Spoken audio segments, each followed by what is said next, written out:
Hello, everyone, and welcome to Paranormal Round Table, PRT for short.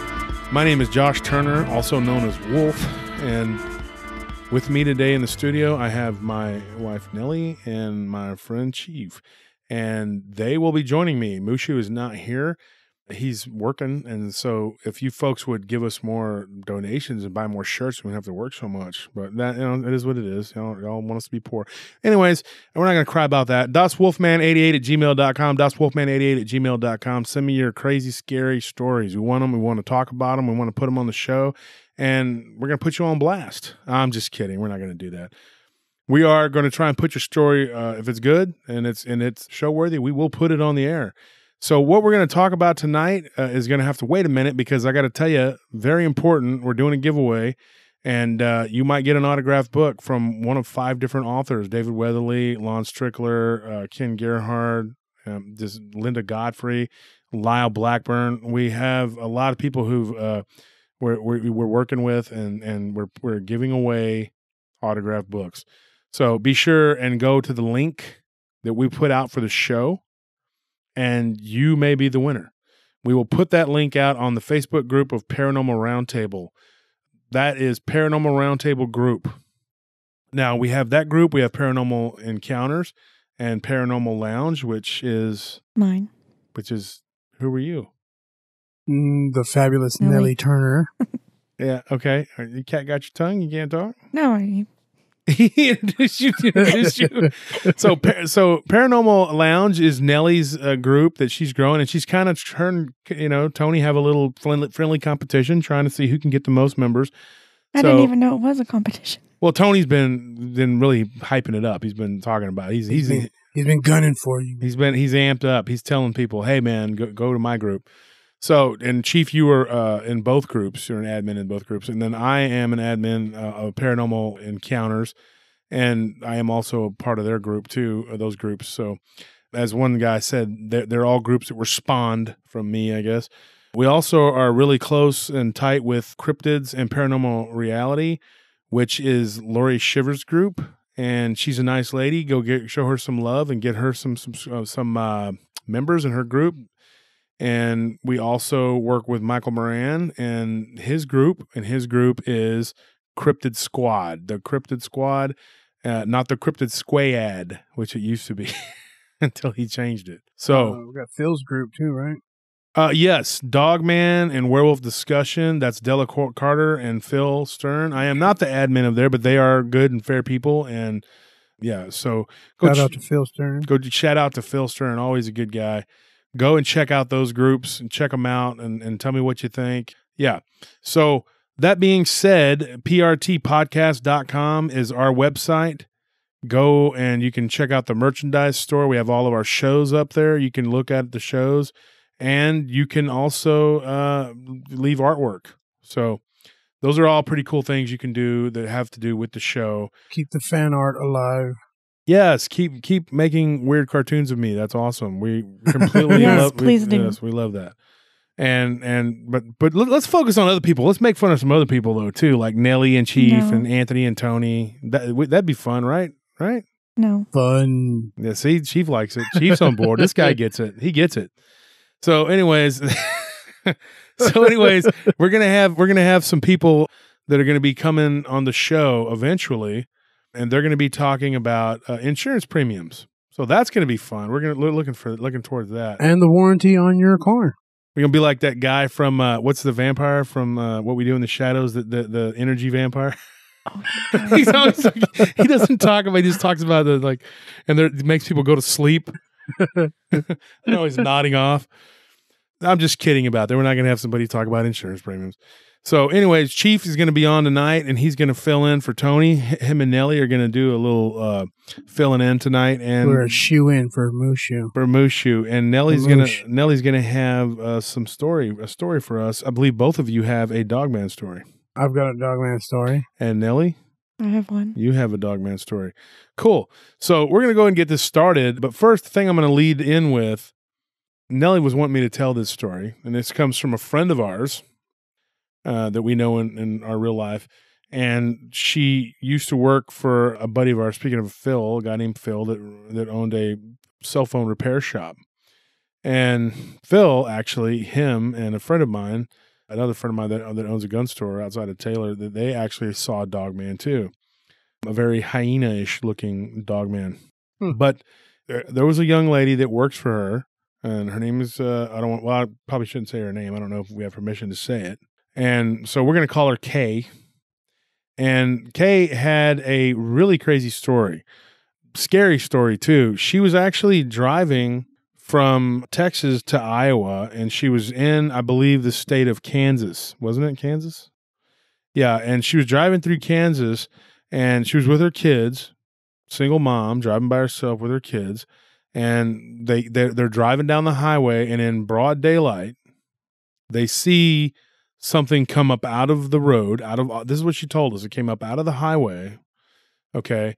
It was solid black, and it just popped up, and they could see it as they were getting closer and closer. They were, still a few hundred yards away, but they could see it in the distance, and it was black, and it had flames coming off of it. Cadejo. And as they got closer, in Kansas, as they got closer to this thing, they started to make out that it was a humanoidal shape. Okay, but it was really, really tall. It was really big, over 7 foot.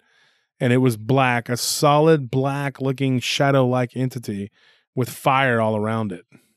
It was coming out of a hole of fire. It was coming out of a hole in the middle of the highway. Cadejo in Kansas?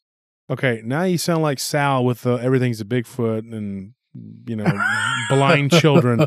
No, I'm talking about, like you're now a Cadejo? How do I fit a Cadejo into this? How do I get a Cadejo in the squared hole? They said it looked like a mermaid. How did the Cadejo make itself look like a mermaid in the Pacific? A mermaid in the Mojave Desert.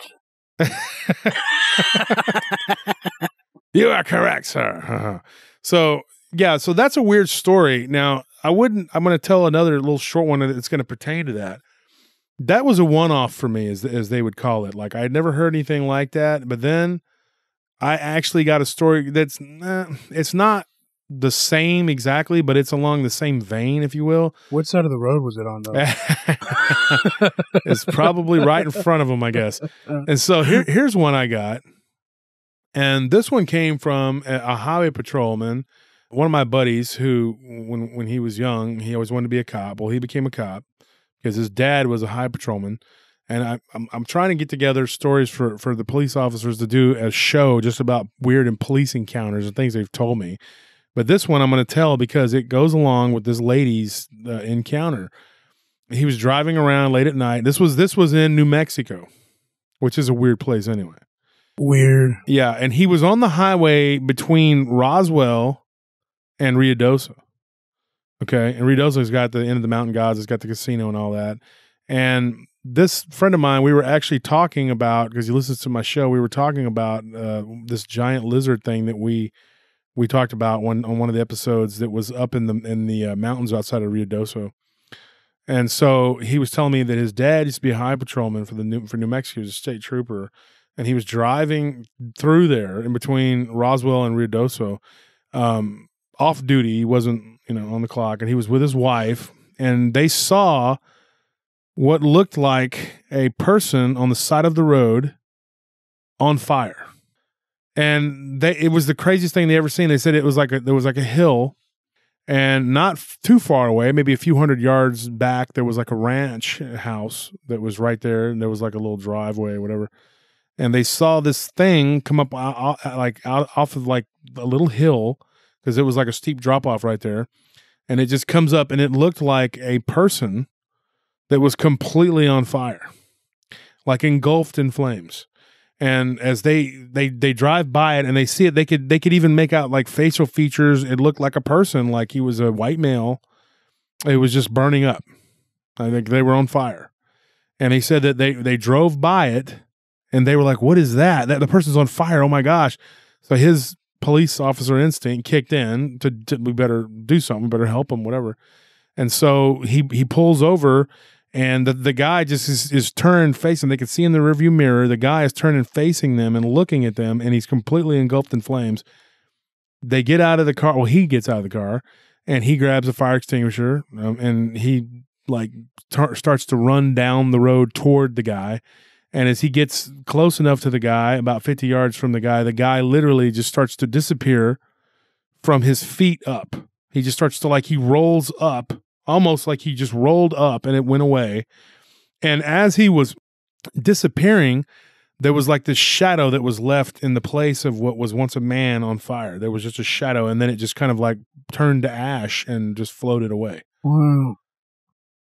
I know I read on Strange Realm a story where the kid was looking out of his window and there was an ambulance in the middle of the woods where there was no houses or there's no reason for this ambulance to be there.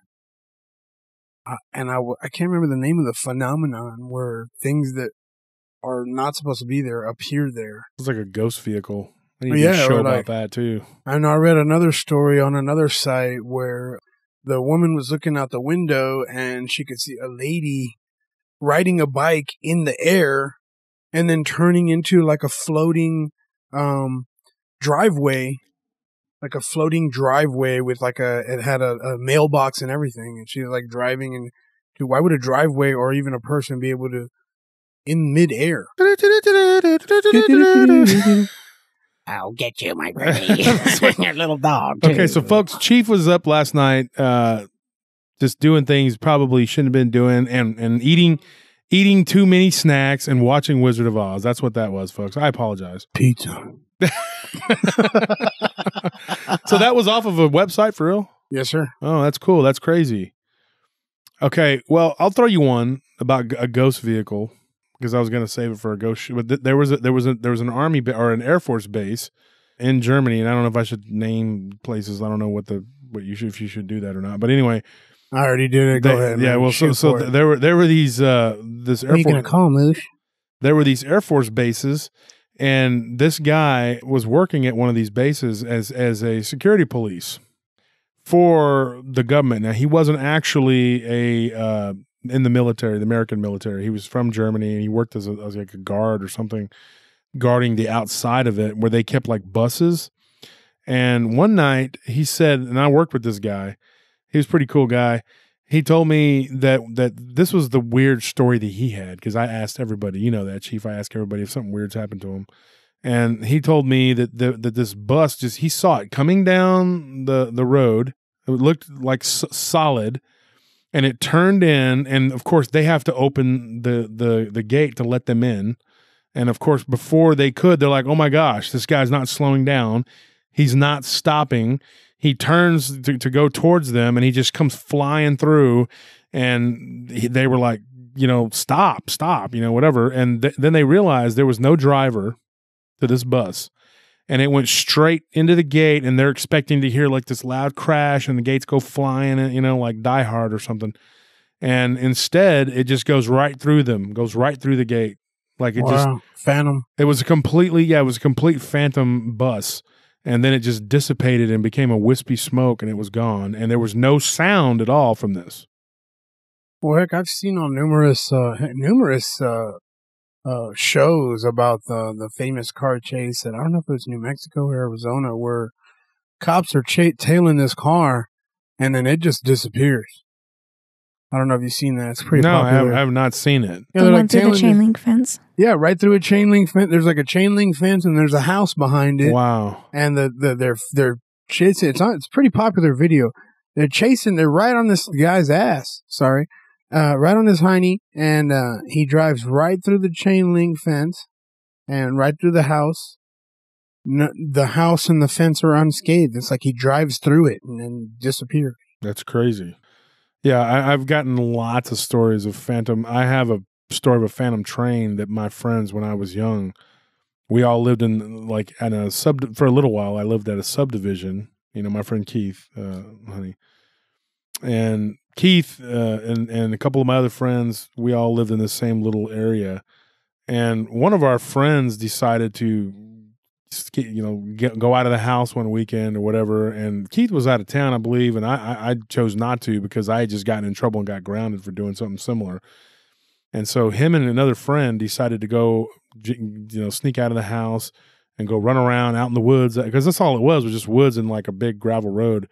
And they went to the railroad tracks, and when they got to the railroad tracks, the train was coming, and they could see the light for the train, and it was just coming, and they were like, oh, so they stood back and they just watched the train go, and then because there was trains that separated that from the main road, and so they were waiting for the train to go by. Well, as the train approached, it just like every car that went by in front of them just began to like disintegrate, and there was no sound. I mean, it was a light, and then it just kind of like everything just kind of, the way they described it was like it melted / disintegrated. Faded into nothing. Yeah, and there was no, and the train looked really old. It wasn't like a normal train. Anyway, that goes along with what we were talking about phantom vehicles. Like I said, I got a bunch of those. I could do the whole show about that. But here's one more for you. I got one more for you. This happened to a friend of my sister's. I actually ran into her one day at a convenience store, and like the psychic vampire from, What We Do in the Shadows, I'm like, hey, Kathy, why don't you tell me about the story when the car almost hit you and you had to like duck for cover? And she's like, well, I'm kind of in a hurry. I got milk that's going to spoil. I'm like, oh, no, it'll be fine. Just go ahead and tell me the story. I'm standing in front of your driver's side door, so you can't really leave. And she's like, if I tell you the story, will you let me go? I'm like, probably, but then we might have to talk about insurance premiums. And before she fell asleep, this is what she told me. I'm kidding, of course. But anyways, I got her to tell me this story. We started shooting the breeze, and she told me this story. Now, this is a girl who went to high school with my sister.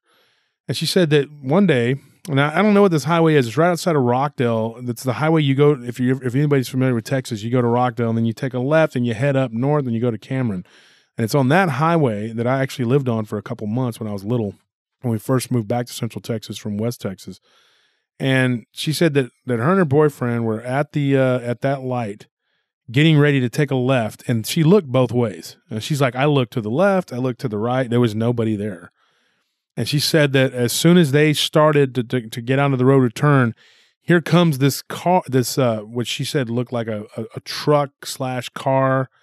She couldn't really give me a good description. She said it looked like one of the old-timey cars you would see from like the 30s or 40s. That's the best description she could give me. Like Model A, Model T. Man, I couldn't even, from the description she gave me, I couldn't even make heads or tails of it, because she's like, didn't know anything about that era. And she said it was just like an old-timey car. The way she described it was actually what you would see in like an old gangster movie. Okay. And so she told me this. She said that it was like, it was going to hit them. And she said that she looked and she could see the two people in the vehicle, and one was the driver and one was the passenger. There were two people in the front seat. She didn't see anybody into the back. And she said that they had a look of absolute terror on their face, like, oh my gosh. And the guy was like, he went to swerve, like he was turning the steering wheel, but the vehicle was staying straight on the course to hit them. And the person in the passenger side, who I believe she said it was like a man and a woman. And she said that she looked like she was about ready to try to jump out, and they were both screaming. And she said that they had this look on their face. She couldn't hear anything. There was no sound, but they had this look on their faces. Like not only were they in shock and about to die, but that they couldn't believe what they were seeing. Like they were pulling out in front of them. You know what I mean? Right. And vice versa. And she said that as we kind of I closed my eyes and braced for impact. And she's like, my boyfriend was sitting there and he was like just terrified, too. And she said that it was like nothing. Like they kind of closed their eyes and she did her turn. And she's like, whoa, did that car miss us? And they looked in the rearview mirror. They pulled over and they looked down they got out of the vehicle because they were both shook up. They looked all down the road, everything. And there was no car that fit that description, nothing. Like it wasn't there. Like it wasn't even there. So I don't know what that was. I mean, that's a crazy story. I mean, I've been holding on to that one because, like I said, I wanted to do one about ghost vehicles or whatever, but phantom stuff on the road, I guess, is what this one, But right. Do you see, though, like how phantom lights, how crazy that would be? I got too many phantom lights. I can tell you that's going to be 2 volumes. Right. Huh. We could talk about that too. I got a couple of those. But I know Nelly was saying about Edwards earlier, and I think that's a genuine correlation. Is like a lot of these sightings. There's a massive influx of sightings around Air Force bases. I got my buddy. Shout out to Dane up in Phoenix. He's always sending me footage of stuff going on, and it's probably 1 or 2, sometimes 3 times a week, you know. So you got Edward, White Sands, all those. The whole Southwest is littered with Air Force bases, and there's always phenomenon around them. Sometimes daily, like the one I told you about in Germany. Right. Well, it's very weird. I mean, and that with the bus and all that happened a long time ago. Because when the guy told me that was literally 2000. I worked with this guy, and he told me that 20 years ago. So that he said it was like 20 years before that. So it must have been like 1980 when that happened. But yeah. So that was really weird. And so she told me that story, and I don't even remember how we got on that subject, but we just started talking, and she told me that story. And I never got to talk to her boyfriend about it. You know, never saw him again and asked him about it. But that's a weird thing that happened. And so let's get into the Dogman. Chief, you want to tell your Dogman? There was a report of a Dogman encounter, a gentleman back in the early 80s who was hitchhiking from Three Rivers, Texas to San Antonio, Texas. And on the junction between 281 and 37, there's a bridge. Well, he says as he's walking over this bridge, and it's nighttime, of course, so it's pitch black, that he could just hear like a snickering, you know, like a snickering, just kind of a laughing. Well, for a moment that he decided he was going to walk down there for whatever reason. And that as he's walking down there, the laughing became more sinister, kind of snickering. And that's when it kind of dawned on him. He got this kind of eerie feeling, you know, and he's like, well, whatever it is calling me down here, luring me down here. So as he turns around and heads back and finally gets back up to the road, he got this feeling of just dread and fear. And he decided that he was going to flag down the next person that drove by. He's walking, and he keeps hearing this thing going, psst, hey, come here. So he's walking faster, you know, getting more scared, sweating a little bit more. Thing keeps going, psst, come here. So finally a van starts pulling up. You know, he can see these headlights, and he's waving his hands. He's waving his hands frantically, you know, he's like, pick me up. Said he could see absolute fear and the biggest eyes he's ever seen on the driver. So from what I gather, what the driver can see whatever's behind this guy, pursuing this guy while this guy is trying to flag him down. Hey, pick me up. So the driver got so scared that he didn't even stop. Didn't even pick the guy up. So the guy starts running. He says he can hear this real guttural kind of heavy breathing, like he's being pursued, like something bigger than him. Mm. And finally, a trucker pulls up, just like out of a movie, of course. He's waving his hands frantically. The trucker finally picks him up, snags him up, pulls him, didn't ask any questions, which, assuming the trucker saw whatever was following this kid, pulls him up into the cab and drives off. And the kid says that, or reported that as he drove off, the thing kind of snickered, at him, laughed at it, and said, maybe next time. You know what I mean? Or some kind of menacing message, because the kid got away. But yeah, that's my story. 281-37. Look out for Dogman. And it looked like a werewolf. Right. Dogman, werewolf, whatever. Dogman. And it was and that's crazy because, like, I have gotten a few reports of that, not as many as you would hear. Like, I like, of course, obviously, I've heard Nelly listening to something one day about Goatman, and there was one, and I don't remember what show or channel it was, and there was one about a Goatman that was using the sound of someone's mother.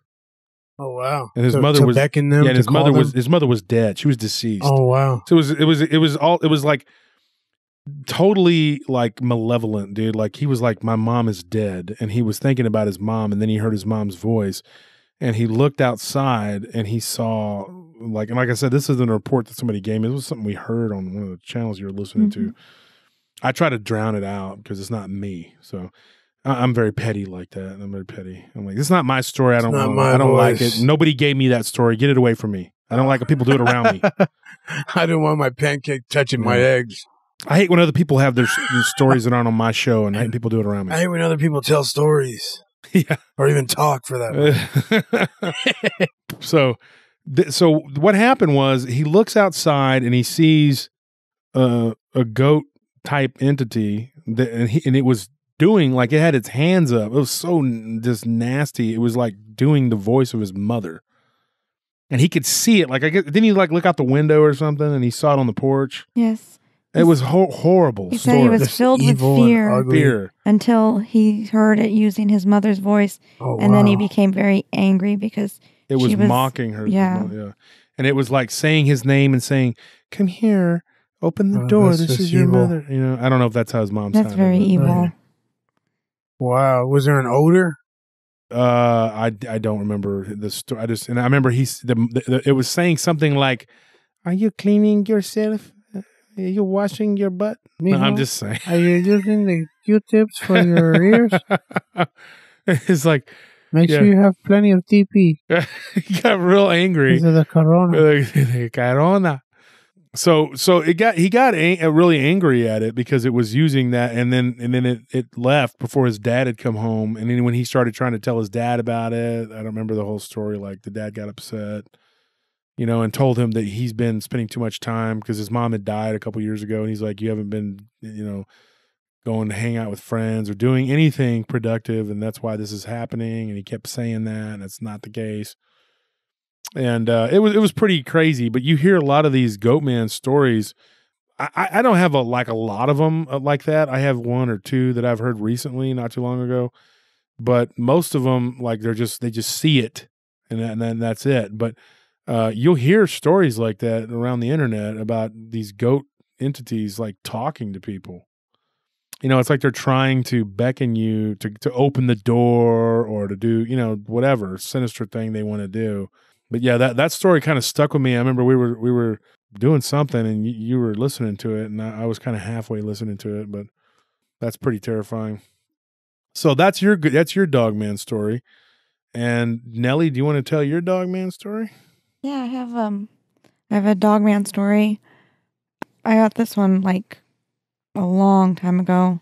Yeah, you have these stories that you are just, I have to wait to get you to come on to tell them because you're like, I'm not going to give it to you. You're going to have to let me come on, but then you don't want to come on. We got to wait for Moosh. You never want to come on though. I was like, I tell you, hey, come on the show, and you're like, nah, I'm good. I'd rather just sit here. We have to wait for the Moosh to get sick or something. Yeah, something to happen.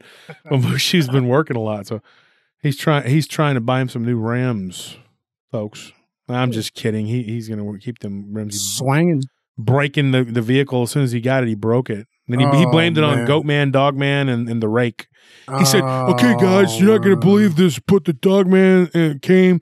And he picked up the front of it, and then the brake came, went up underneath it, and the Goatman grabbed the back, and they tried to take out my vehicle. But luckily, I fended it off with my trusty pocket knife, the one you got me for Christmas, and I'm really appreciative of that. And then the Baba Yaga left some stains on the back seat. and then he used his Swiss Army knife to fight him off, and his trapper keeper from when he was in 5th grade.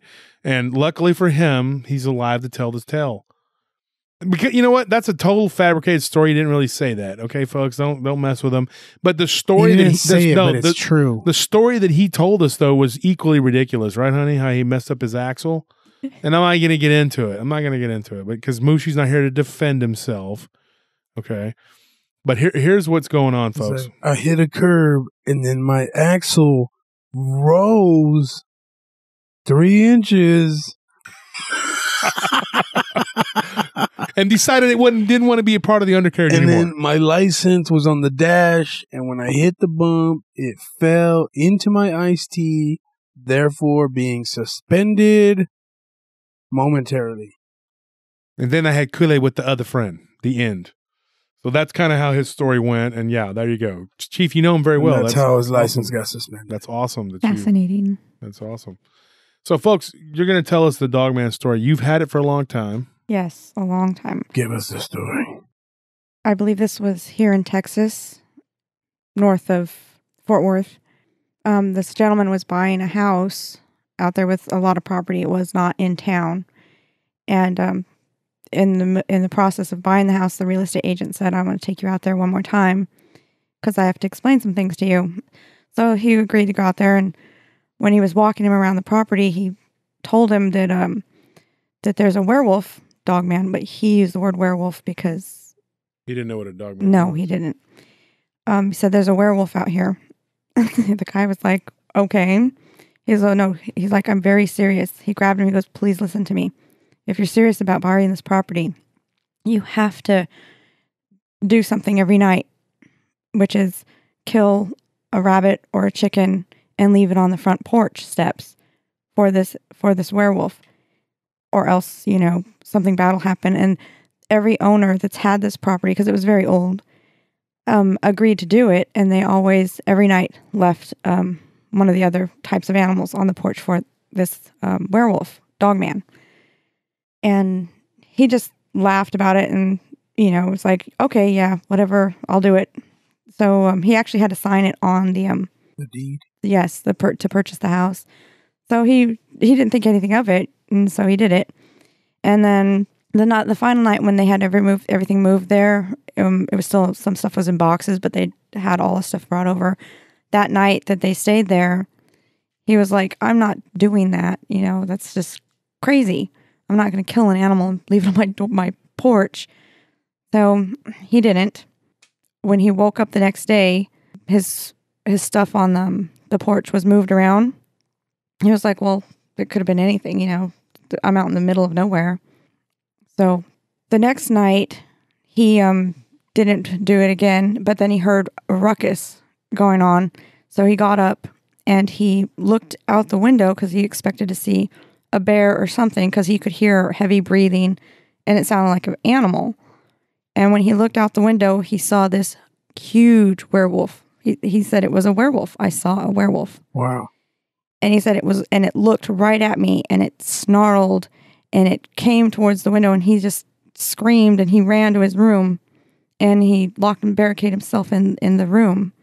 And he could hear it all night long, just like going around and scratching on the walls and growling and like making really bad, animal noises.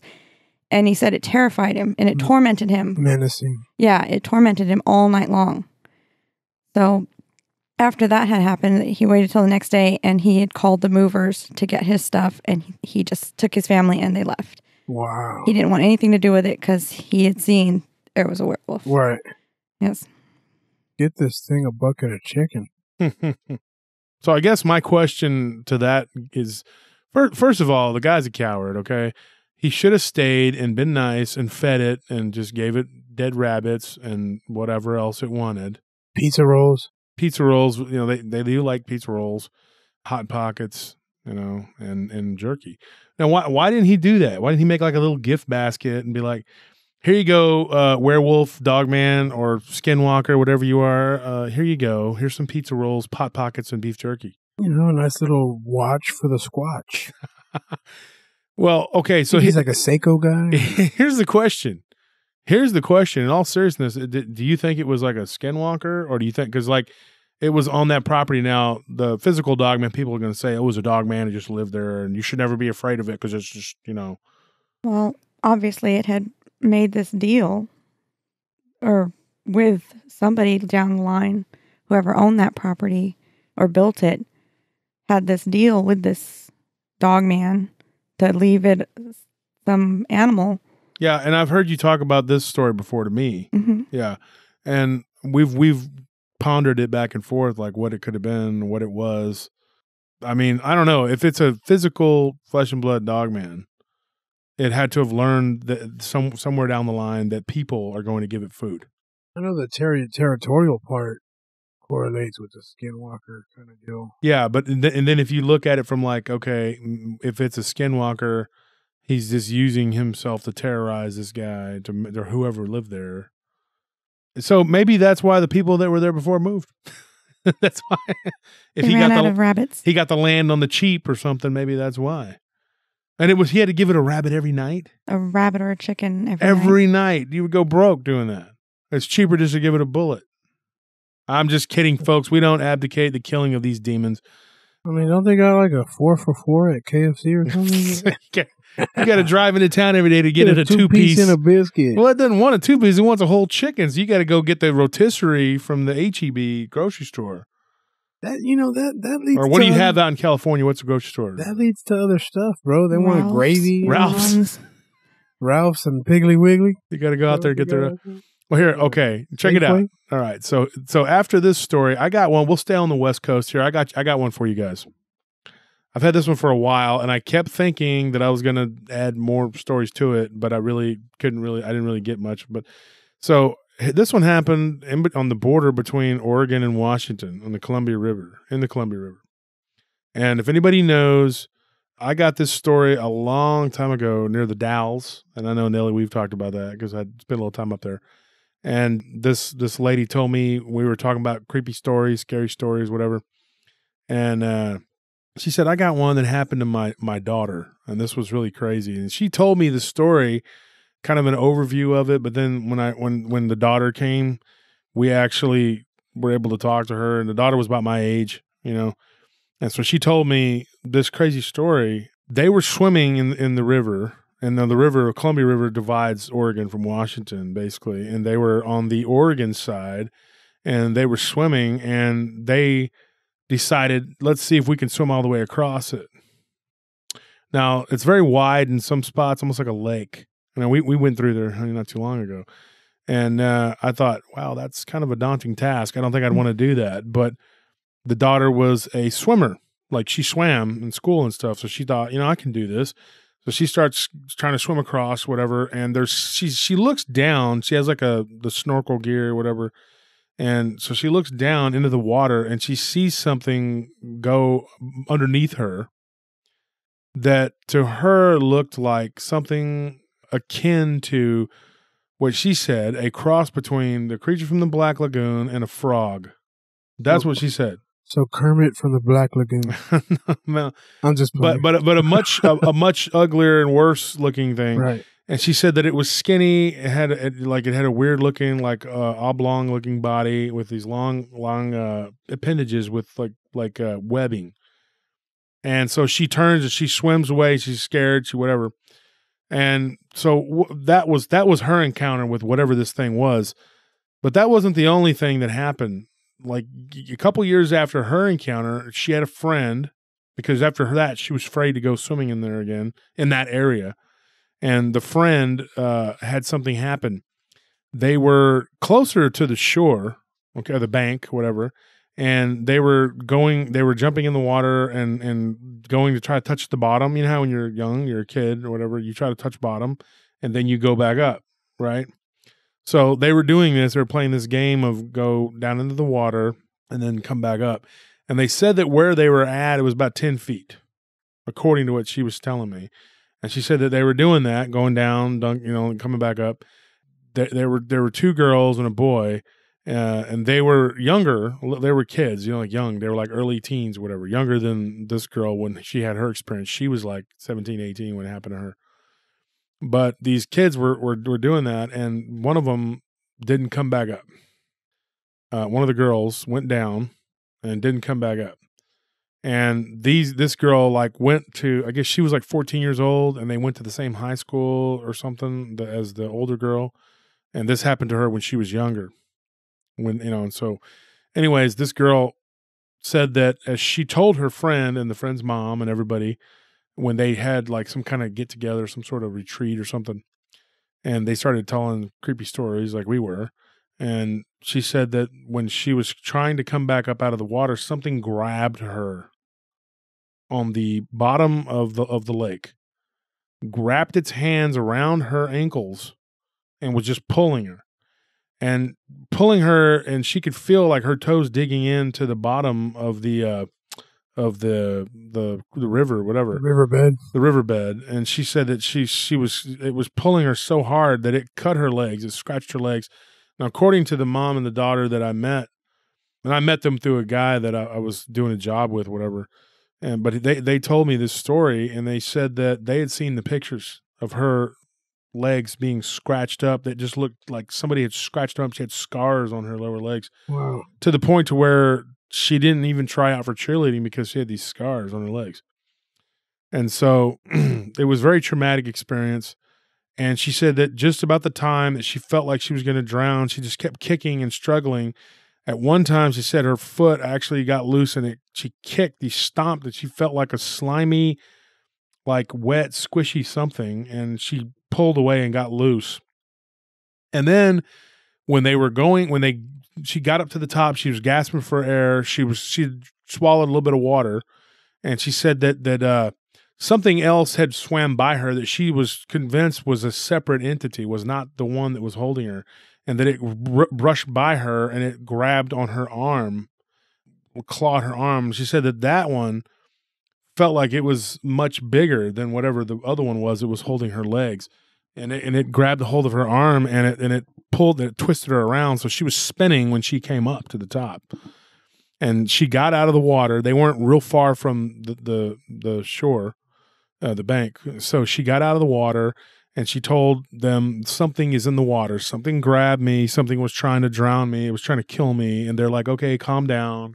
You must have hit a catfish or something, bass or whatever's in there. And she's like, no, it wasn't a fish. It had hands, and her legs, when she got out of the water, were just bloody and shredded. So they had to take her to the hospital, get tetanus and all that other stuff.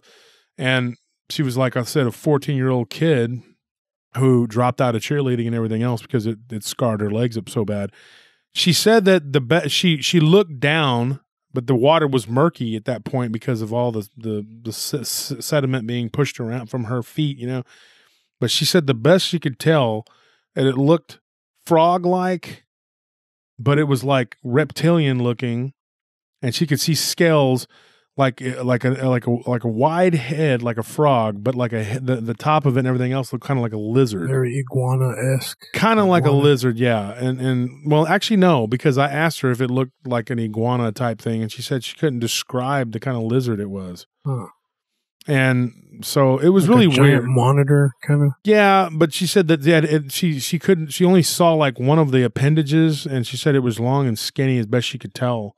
But whatever went by her, she was pretty sure that it wasn't a fish. It was one of these creatures, and it like tried to claw her arm. Maybe it was a parent. Something was swimming by it, or something, or a bigger one, or its mate. I don't know. Its offspring, or maybe, something? Or gonna, whatever. And so. But she said that when the other one, as she was starting to come up, that this thing had went up to grab her, I think she said her left foot again. And that's when that thing that went by her, it clawed her arm really bad and gave her a scar there. But it spun her and actually got her loose from whatever it was grabbing underneath. Wow. So whatever it was had impaled the bottom of her foot too with what felt like a really strong claw. And she said that it felt like a thumb, like the thumb of it, if you pushed at the middle of your foot with your thumb. And she said that it embedded itself like about an inch deep into her bottom of her foot. Wow. So it impaled her foot, but then whatever it was that had kind of grabbed her left arm had pulled her free of it too. Maybe not deliberately, maybe by accident or whatever, or they were just trying to grab her and take her down. And she got out.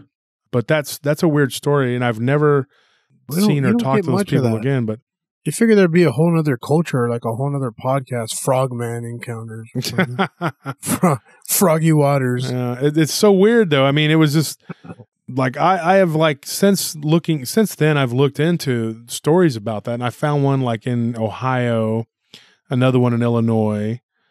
But I didn't get stories from there. In Louisiana, there's got to be a frog. Oh, there's got to be something. So we're going to move on from that. Actually, you know what? I can tell you a story. Speaking of Louisiana, there's one I got that was really weird, and it's not a one-off. I actually have a couple, but this one, there was one that was a longer story. I'm not going to get into that today.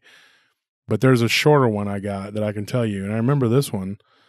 They told me that they saw two guys were in a boat out in the bayou, and they saw this thing come up out of the water and go onto the shore that looked like a gator, like a regular gator in the water, but when it came out onto the shore, it was running on two legs, and it was like the way it was running, it was like this is what they said. They said almost like it was pedaling, like if it was bow-legged pedaling a bike. That's how the legs looked. And it was weird. Like they said that it was only about 3 foot long. It wasn't a full grown. They don't think it was a full grown, but they said it looked just like an alligator that had came out onto the shore and was running on its hind legs. And they said it was moving fast. Like it went to transition from water onto the land, and then it running on its hind legs was pretty seamless. Like it was just whoop, whoop, whoop, and it was gone. And it was very bizarre. And they said it was blackish green though. It was a weird color. It wasn't like a normal alligator, like, so that's a weird story. I don't know what, that I don't know how to classify that. But I had another one like that too. Like I said, there's another one that's a little more drawn out, but I'm not going to get into that now because of the time. But did you want to add something, Nellie? I have 2 sightings of large rabbits. Wow. Okay. Extremely large, like the size of the front end of a vehicle large. Yeah, Wow. I remember hearing this. Yeah, one was back in the 80s. Hold on, before you go any further, folks listening at home are probably going to be like, that sounds crazy. Okay, you have no idea. Okay, we have gotten stories of giant prehistoric kangaroos. We've gotten stories of giant rabbits too. Like, well, not a bunch. I've gotten one, but she has a couple. And then we've gotten stories of like oversized rats the size of like pit bulls.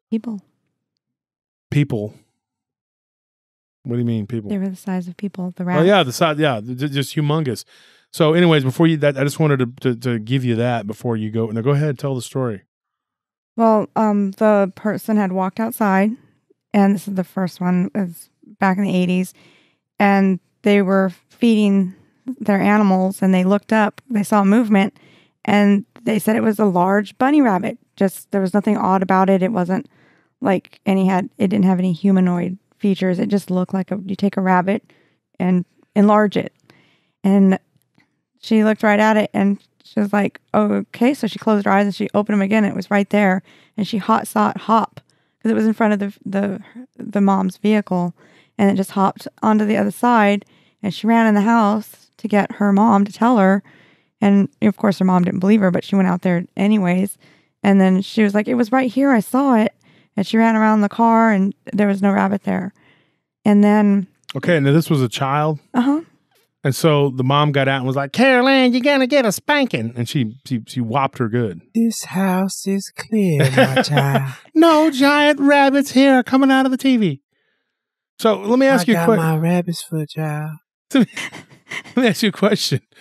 I'm not trying to make fun of the person or whatever. I'm sorry. Yeah, that's fine. But this was a child, though? 9 years old. Okay, yeah, but a child at 9 years old. Well, nine's, I don't know. Imagination running wild, maybe? Big llama. No. Could, maybe the child made a mistake. No, because I have another friend who had, I believe it was last year, who had a sighting of a very large rabbit. She was taking her dog out for a run in the same one little town over from that town. And she took her dog out there to go run free out in the desert. And she was just sitting there watching him run, and she saw something move. So she looked over and she said it was the size of the front end of a vehicle. It was so big. She said it was a bunny rabbit, a rabbit.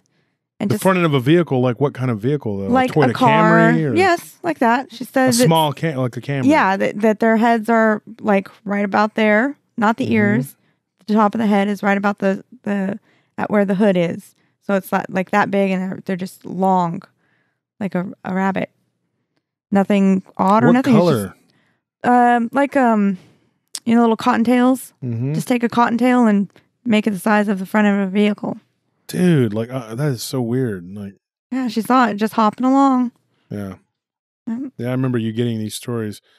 There was the only rabbit story I got, and I can throw this one in there because we're talking about it. And I never knew where to put this one. I thought it was kind of a one-off because I didn't have two like you did. But I got a story from I don't want to say his name. He's somebody that me and Chief probably know, and you. I know you do know him, but he told me that when they were kids, and this is again, it was a kid, said that he was like I think 7 or 8, and they were playing in the yard, and they see this black rabbit, like a black rabbit, just come out of from underneath the fence, and it just sat there, doing what rabbits do, just sitting there being nervous and afraid of everything around it, because everything eats rabbits, the ultimate prey animal. So they ran toward it. Oh, let's catch it! It's a rabbit, because it hopped away from the hole in the fence, and so it tried to head back to the hole, and as they are. This is a crazy story. And when they were running back toward the rabbit to confiscate it, that it got underneath the fence. And they said that it looked almost like it was bigger. As it got closer, it was bigger and bigger and bigger. Like he said that when it first crawled up under the fence, that it was very tiny, like you said, about the size of a cottontail. But as they approached it and started harassing it, now listen to this, folks, they got closer to it, it got bigger. Not in the way that like, okay, it looks smaller because it's further away, and you get closer to it and it's bigger, but in the way that as they got closer to it, it was almost the size of a dog, like a medium-sized dog. And as they kind of stopped for a second and were kind of stunned at the size of it, it ran to the hole and it tried to go into the hole, but it couldn't. And it started kind of digging frantically. They just kind of stood there, and then one of them went up to try to grab the back of it. And at this point, they said that it literally, before, there were 4 people that were looking at it. One was was a teenager, and then they were varying in ages. There were 2 sets of cousins, 2 siblings, and then 2 more siblings. And they said that it was in the summertime. They were playing in the back, whatever. And as they went to grab it, that it began to literally before their eyes shrink. Like, yeah, it gives new meaning to the word rabbit hole. Like you go down the rabbit hole. That's a very weird thing. And they said that it was like they were holding on to it and it just began to just deflate like it was getting smaller. And then it ran up underneath the hole and got out and went into the neighbor's yard on the other side. So that, if that story is to be believed, that is an amazing story. I don't know what to make of that. Well, maybe that's why that first one, when she ran around the vehicle and it wasn't there, maybe it shrank and maybe that's it just how it got shrank away. into the size of an atom. Yeah, Wow. because I asked her, I said, you didn't see it out in the distance, because she said the property was just flat land. Mm-hmm. So she should have been able to see it far off. She did have another odd encounter on that property. And would you like me to share with you? Yes. Yeah. She said it was during the day and it was kind of windy. And so she said she was actually feeling pretty down. And it was around the same year. It was like she was about 9 years old. And she was walking. She said, I'm just going to go walk for out in the field. And it's kind of breezy. It's pretty good out there. And she said, I promise you, what I saw was a black trash bag blowing in the wind. And she was like, well, I'm going to go get that and put it in the trash. And so she kept walking towards it and she kept getting this weird feeling. And she was looking right at it. And it was a black trash bag blowing. It was like caught on a bush. It looked like it was caught on a bush. And it was waving in the wind. You've seen this. So she walks up to it, and as she gets closer, she said it kind of like whipped in the wind, and then it stood up, and it was a little black dog. And it started barking frantically like it was afraid of her. And she was startled at first, like, what did I just see? And then she realized it's a puppy, you know? So she At first she was afraid. She was petrified. Yes, definitely. But then she realized it's a puppy and it's barking in fear. So she's knelt down and she says, it's okay, come here. And she got closer, and actually the dog came up to her. And as she was petting it, she was like, it's okay, it's going to be okay. She said that when she pet it, she had a dog. So she knows how it feels to pet a dog. She said it felt like she was petting like something that wasn't real. Like artificial. It was not like petting her dog. Like, she was like, this doesn't feel right. So she got up and she's like, stay here. Imitation dog. I don't know. She just started to walk towards the house and it started to follow her, and she just got this really sick feeling in her stomach. She turned around and said, no, stay here. So she like yelled at it, and then she just took off back to the house. And on her way back, she kind of started feeling bad. So she turned around and there was nothing there. Nothing at all. So you, on that same property, you had something that was the size of Roger Rabbit turn into I don't know. Adam Ant. I've never. So Did it have like a little coat with a pocket watch and a little coat and bow tie? Top hat. Like, I'm late. Isn't that what We're he late says? for an important date. Like, I tell you what, these are some weird, freaky stories. I know I read one, and I can't take credit for this one because this isn't one that somebody gave me, but there was a story that I read about a little man that was running through some people's yards. And I got some little people's stories that we're going to get into eventually too, again, folks. But this thing ran through some people's yards when like 7, 8 kids were playing in the backyard, and they had a mastiff, like a big dog, big mastiff, and I remember them saying that it ran at the little man, and the little man almost got away. He was hopping, skipping. You know, you've heard the story, right, Nellie?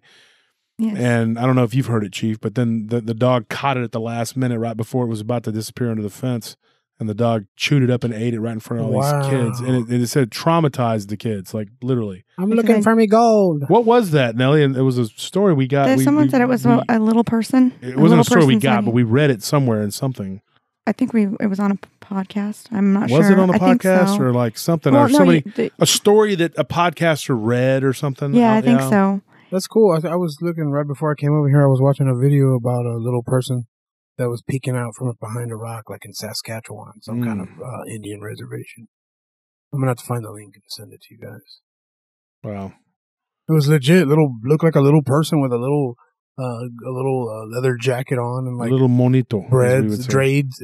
What do they call them? Dreadlocks or whatever. Well, you know, stories that we've gotten. You saw that little person over the years. We've gotten stories of these little duendes, monitos, whatever. They call them that in Mexico. Yeah, and then elves. You get these weird reports of giants too. And since I've started doing this show, I've gotten 2 giant reports, and then they were adamant that they were not Bigfoot.